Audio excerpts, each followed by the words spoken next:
يوما كبيرا وداعيا إلى الله بإذنه وسراجا منيرا أما بعد فقد قال الله تعالى في كلامه الحكيم وفي قرآنه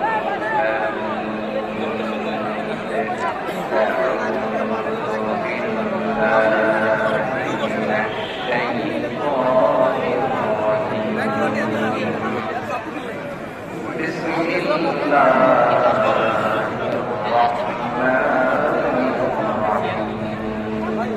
الرحيم إن الله يأمر بالعدل والإحسان وإيتاء ذي القربى وينهى عن الفحشاء والمنكر والبغي يعظكم لعلكم تذكرون إن الله وملائكته يصلون على النبي يا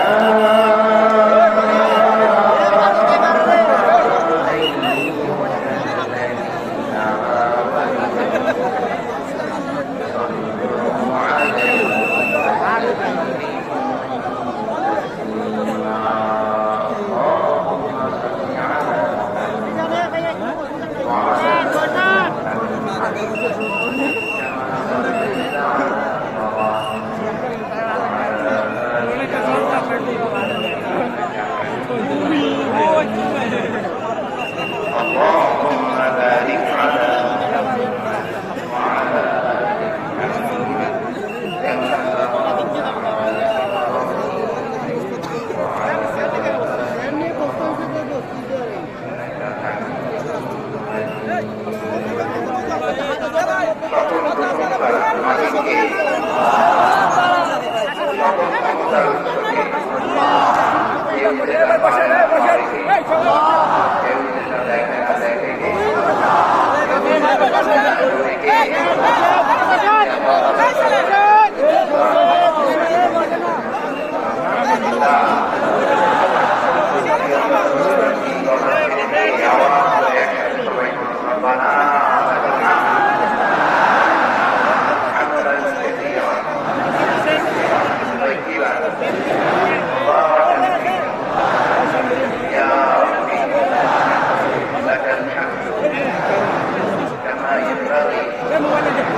آل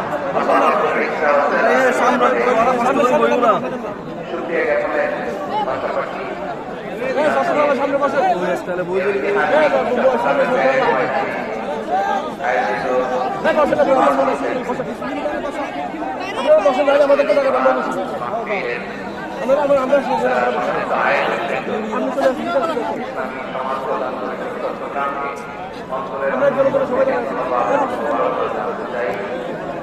على إبراهيم وعلى آل إبراهيم إنك حميد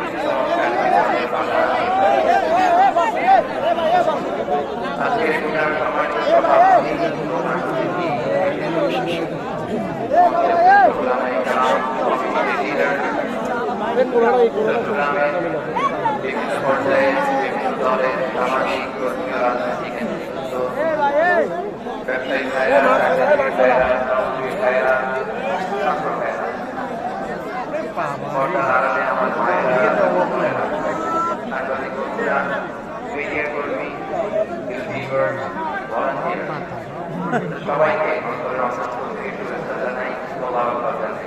আপনারা সবাই কেমন আছেন? সবাই ভালো আছেন? সুস্থ আছেন? সবাইকে ভালো রাখুন, সুস্থ রাখুন, নিরাপদে রাখুন। আমরা সবাই বলি আমিন। সম্মানিত সুধী, মুফতি ফজলুল্লাহ শহীদ মরহুম আল্লামা দেওয়ান সাঈদী রাহিমাহুল্লাহ ওনার স্মৃতি বিজড়িত আজকে এই ঐতিহাসিক প্যারেড ময়দানের তাফসীরুল কোরআনের প্রোগ্রামে সব আছে, স্টেজ আছে, শ্রোতা আছে, প্যান্ডেল আছে, মিডিয়া কাভারেজ আছে, কিন্তু আমাদের কলিজার টুকরাটা আমাদের মাঝে নাই।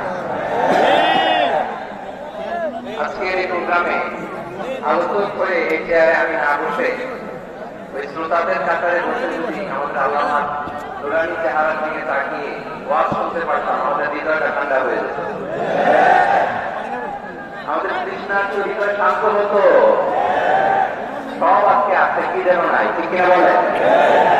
আল্লাহ তাআলা প্রতি 100 বছরে একজন মুজাদ্দিদ পান, প্রতি 100 বছরে একজন মুজাদ্দিদ, যিনি সমাজকে সংস্কার করেন। আল্লামা দেওয়ান সাঈদী রাহিমাহুল্লাহ ছিলেন তেমন একজন মুজাদ্দিদ। বিধানের আত্মাকে তছনছ করে দিয়েছেন, তাওহীদের বাণীকে সমুন্নত করেছেন, মানুষের কাছে তাফসীরুল কোরআনকে জনপ্রিয় করেছেন। আজীবন তিনি ইসলামকে বিজয়ী শক্তি হিসেবে দেখার স্বপ্ন দেখতেন। এত প্রাঞ্জল ভাষা, এত চমৎকার আধুনিক প্রেজেন্টেশন, মানুষের কাছে কোরআনের তাফসীরকে এভাবে জনপ্রিয় করে তোলার মতো ব্যক্তিত্ব আল্লামা সাঈদী ছাড়া দ্বিতীয় কেউ এই বাংলার ভূখণ্ডে না। এই যে তাফসীরুল কোরআন, এই যে টার্মিনোলজি, এই টার্মটাই উনি আসলে জনপ্রিয় করেছেন। আমরা আগে জানতাম না যে এইভাবে তাফসীর করা যায়, এভাবে scientific implications of the Holi কোরআনকে মানুষের কাছে পেশ করা যায়, এভাবে এত জীবন ঘনিষ্ঠ করে, এত ইন্টারেক্টিভ করে কোরআনের কথাগুলো মানুষের কাছে স্থাপন করা যায়। উনি অন্যায়ের বিরুদ্ধে সবসময় সোচ্চার ছিলেন, প্রতিবাদী কণ্ঠস্বর ছিলেন। ওনার আলোচনা শুনলে দেখে রক্ত টকবক করে পড়তে থাকতো।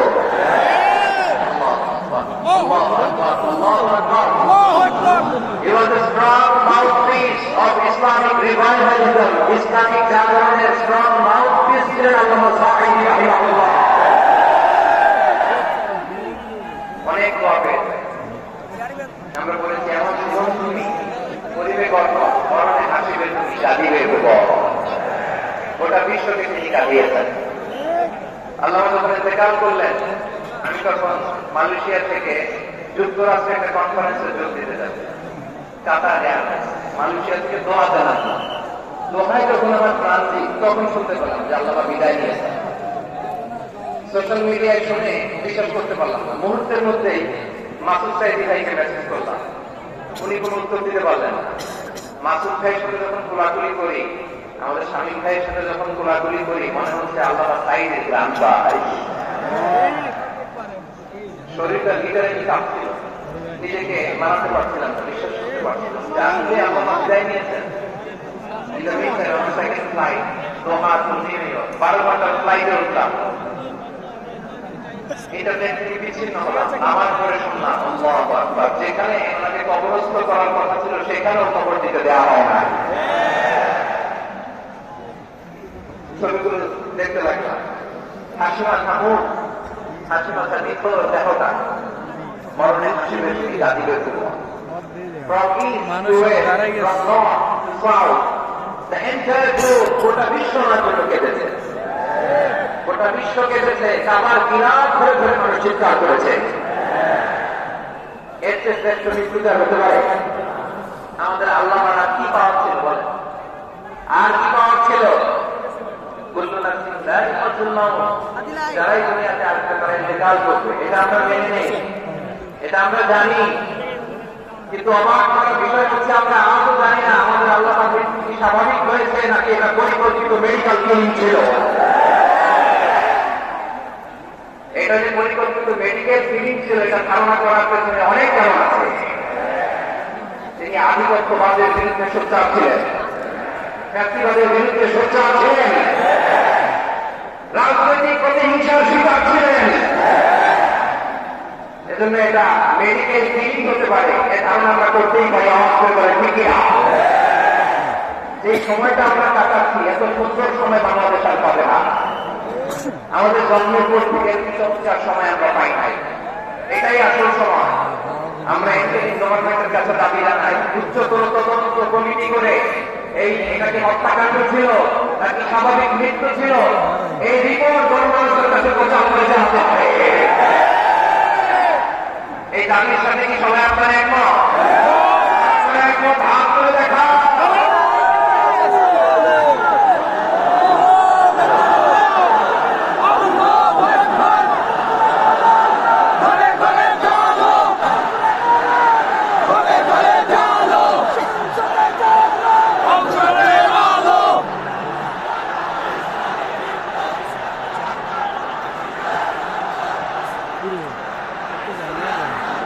আমার প্রিয় ভাইরা, প্রিয় চট্টগ্রামবাসী, আল্লাহ তাআলা তার এই মুখলেস গোলামকে তার জান্নাতুল ফেরদাউসের মেহমান হিসেবে কবুল করুন।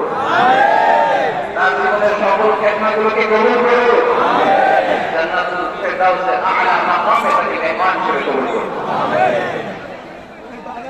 আল্লামা শহীদ দেওয়ার সাঈদ রাহিমাহুল্লাহ উনি ছাড়াও এই ঐতিহাসিক ময়দানে কথা বলেছেন আল্লামা লুৎফুর রহমান রাহিমাহুল্লাহ, চলে গিয়েছেন আমাদের কাছে। তিনি বলতেন, ইনশাআল্লাহ মিজান আবার আসবে। হুজুর আমি তো আসলাম, আপনি তো আমাদেরকে ছেড়ে চলে গেলেন। আল্লাহু আকবার, আল্লাহু আকবার, আল্লাহু আকবার।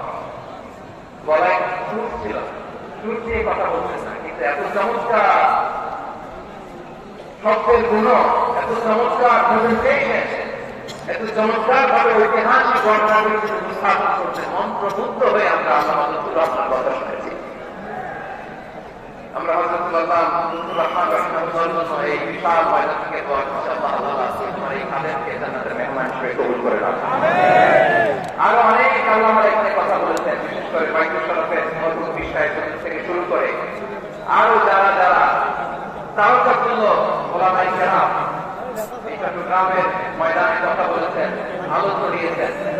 আমরা এই লক্ষ লক্ষ তাওহীদি জনতাকে নিয়ে তাদের জন্য দোয়া করছি, আল্লাহ তাআলা তোমাদের জীবনের সকল পরিস্থিতি সমস্ত দিয়ে তাদেরকে জান্নাতুল ফেরদাউসের মেহমান বানিয়ে দিন। আমরা এই ঐতিহাসিক ব্যারেক ময়দান প্রোগ্রাম থেকে স্মরণ করতে চাই ছাত্র নাগরিক অবস্থানে আমাদের সমস্ত ছাত্র নাগরিক ভাইয়েরা এদের তাজা রক্ত বিলিয়ে দিয়ে বাংলাদেশ আমাদেরকে উপহার দিয়েছেন। বিশেষ করে আমাদের এই চট্টগ্রামের শহীদ ফাইসাল, শহীদ ওয়াসিম সহ সকল শহীদকে আল্লাহ তাআলা কবুল করুন। আমরা সবাই বলি আমিন। প্রিয় ভাইরা, আমি নগণ্য একজন কোরআনের ছাত্র, এত বিশাল মঞ্চে এত প্ল্যাটফর্মে কথা বলা আমার সাজে না। তারপর আমাদের শুরু করে আমাদের গানে ভাই বসে আছেন, ওনাদের আদেশ ক্রমে, ওনাদের অনুমতি ক্রমে কিছু কথা আজকে এই ঐতিহাসিক প্রোগ্রামে আপনাদের সাথে উত্থাপন করার চেষ্টা করব। প্রিয় ভাইরা, 5 দিন ব্যাপী এই রাসূলুল কোরআনের প্রোগ্রামে অনেক যারা কোরআন সুন্নাহ থেকে আমাদেরকে কোরআনের কথাগুলো শোনালেন, আমরা শুরুতে আমাদের নিউজটাকে খালেজ করে নেওয়া দরকার। এই যে গ্যাদারিং, এই যে নিউজ শোনাম, এগুলিতে আমাদের নিজেদের পরিবর্তন না করে তাহলে কোনো লাভ নাই। এই প্রোগ্রাম যদি আমাদের জীবনকে পরিবর্তন করে, আমাদের চিন্তার ডিএনএকে চেঞ্জ করে দেয়, তাহলে চট্টগ্রামের আসুন আমরা চিন্তার খালেজ করে নেই। আমরা সবাই নিউজ করি যে যতটুকু কথা আমরা কোরআনের আলোকে শুনবো, আমাদের ইনশাআল্লাহ বলেন সবাই। আপনারা সবাই ঠিকঠাক আছেন তো? কখন আসছেন আপনারা সবাই? আসছেন কখন? সকালে, কেউ দুপুরে, 9টায়। দুপুরের খাবার খাওয়া শুরু করেছিল, কান্নাই রোজা রাখবেন।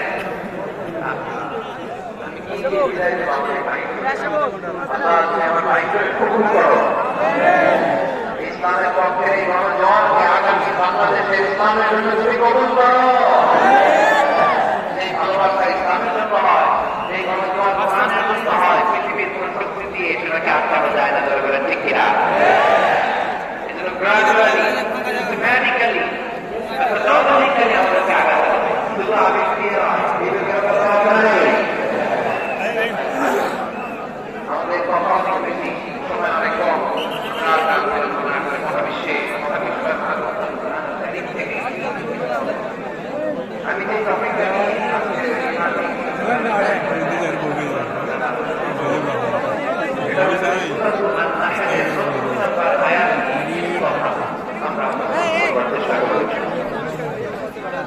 শুরুতে আপনারা মোটামুটি আপনার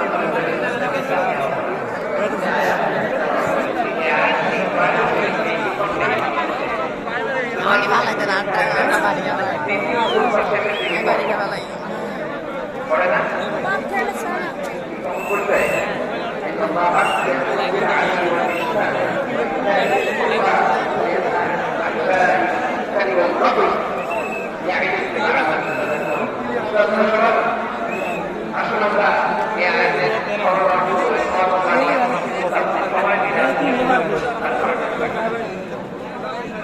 আপনার মন যদি আপনাদের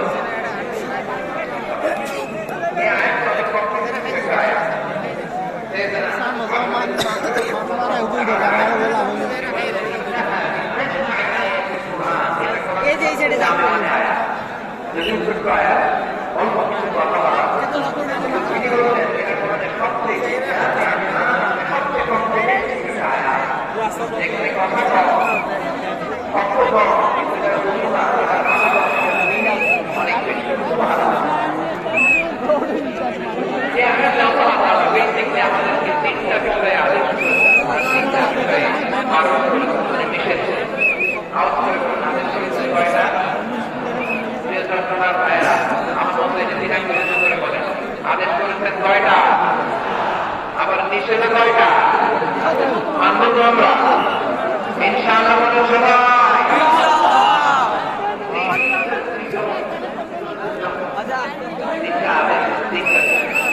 এই তিনটা আদেশ আর তিনটা নিষেধের ভেতরে আল্লাহ তাআলা গোটা ইসলামী শরিয়াত নির্দেশকে ঢুকিয়ে দিয়েছেন। একটা আয়াত গোটা ইসলামী শরিয়াত গোটা ইসলামী শরিয়াত সবাই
সদাচরণের আদেশ দেন, বিজ্ঞতা চরিত্রকে দানের আদেশ কয়টা?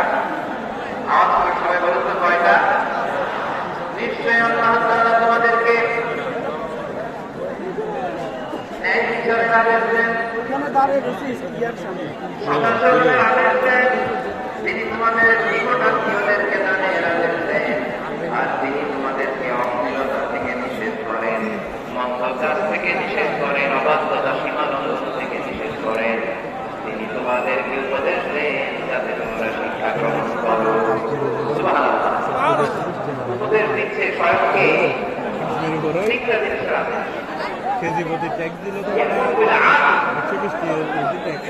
সুবিচার, ন্যায় বিচারের আদেশ তিনি দেন, ইহসানের আদেশ দেন, যাতে আমরা ইহসান করি, একে অপরের বিচার করি, মহানুভবতা দেখায়, অনুগ্রহ দেখায়, তার নিকট আত্মীয়দেরকে যেন আমরা দান করি, এই তিনটা আদেশ। আর কোন তিনটা জিনিস থেকে তিনি বারণ করেছেন? অশ্লীলতা, ফাহশা, হত্যা, সব ভক্ত আর অহত্যা এগুলো থেকে তিনি আমাদেরকে বারণ করেন।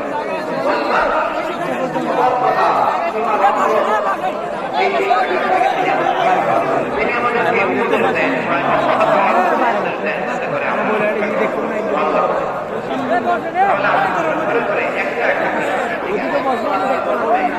আমাদেরকে আদেশ দিয়েছেন।